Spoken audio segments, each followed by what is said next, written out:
He's taken his love of fear. Hello? Hello, Sydney. One step too far. Do you like scary games?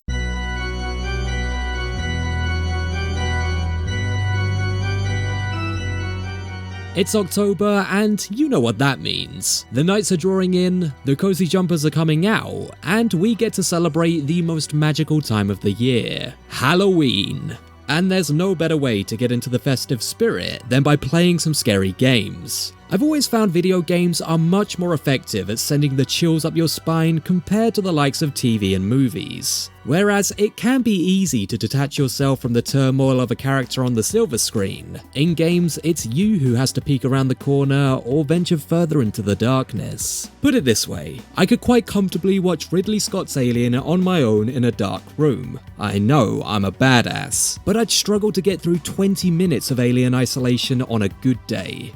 And I'm not alone in this mindset, and as a result, most genres of horror have been tackled in games. You've got your classic zombies, psychological, body horror, Luigi, but one genre that's been painfully overlooked is cheesy teen slashers. Don't get me wrong, the likes of Dead by Daylight do go some way, and borrow some of the archetypes and tropes, but they tend to be more homages to the classic terror of Friday the 13th and Halloween. And besides, these types of game very rarely lean into narrative, instead focusing on multiplayer. But after digging around for underrated spooky games for a special Halloween edition of Nostalgia Obscura, one sprung out that not only focused on this horror niche, but did it bloody well too. It also happens to be arguably the most appropriately named title for a series called Nostalgia Obscura. Yep, this game is literally called Obscure. But what is this game all about, and why aren't more people talking about it? Watch on to find out. Developed by Hydrovision Entertainment and released all the way back in 2004, Obscura is ostensibly a survival horror game. Now the next section of the video will cover the general plot, so I'll pop a timestamp on screen if you'd prefer to skip past spoilers. Are you still here?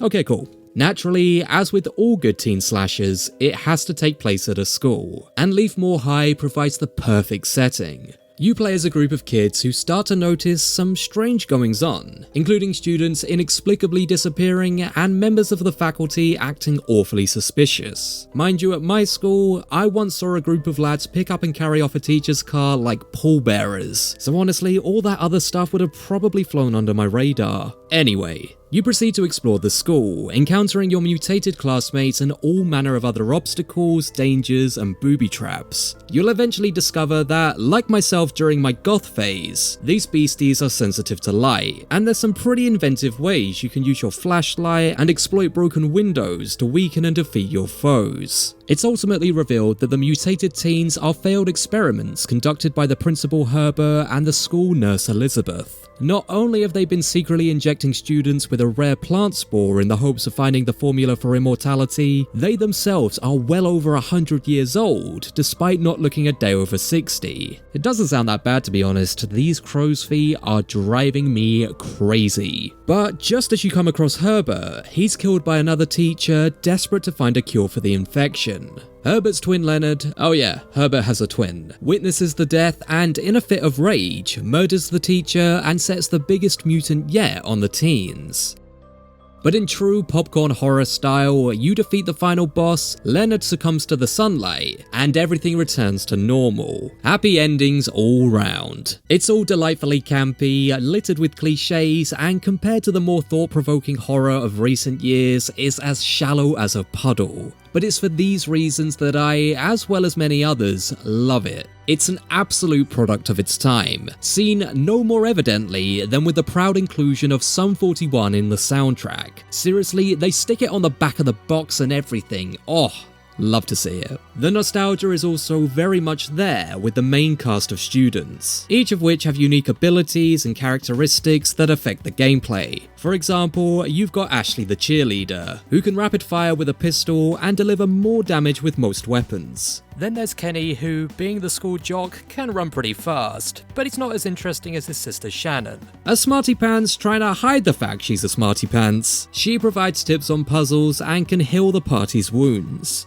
Of course, it wouldn't be a high school gang without a stoner, and Stanley doubles up on the tropes by also being a computer hacker who can pick locks more easily and break into rooms. Finally, we have Josh, the de facto nerd and, as such, the most useful playable character. He can tell if there's anything left to do in an area, such as items to pick up or locations that advance the storyline. This makes everything so much easier, as you're never in the dark as to whether you've missed anything important, or if you can proceed with confidence. Seriously, if you take nothing else away from this video, make sure you have him in your squad. You can play as any of the main characters either solo or in co-op, which is most definitely the best way to experience Obscura. Traversing the halls of the school with friends helps you to roleplay and lose yourself in the narrative, however wonderfully hammy it might be. It's also fun to replay different scenarios with a different combination of characters, but make sure to watch your step, as if a character dies, they stay dead.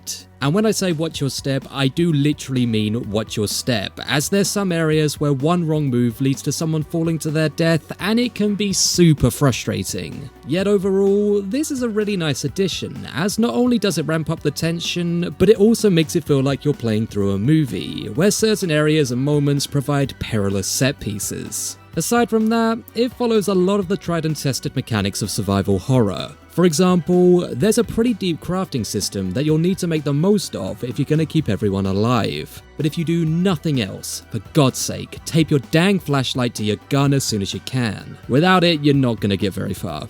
There's also the obligatory dodgy camera angles, which depending on your perspective will either be annoying or endearing. Personally, I lean more towards the latter, but you'll quickly adapt regardless. As you would have seen throughout this video, Obscura was also a pretty darn good looking game for its day. Alright, it might be showing its age a bit now, but for the time and compared to its contemporaries, it definitely offered enough charm and realism to keep you invested. But if it looked as good, if not a little bit better, than other games from its time, had a competent game system and a fun, silly story, why has it been largely forgotten? Well, I have my theories. Well, firstly, there was a truly woeful sequel that dropped a few years later. It follows the kids into their college years where a similar set of events starts occurring.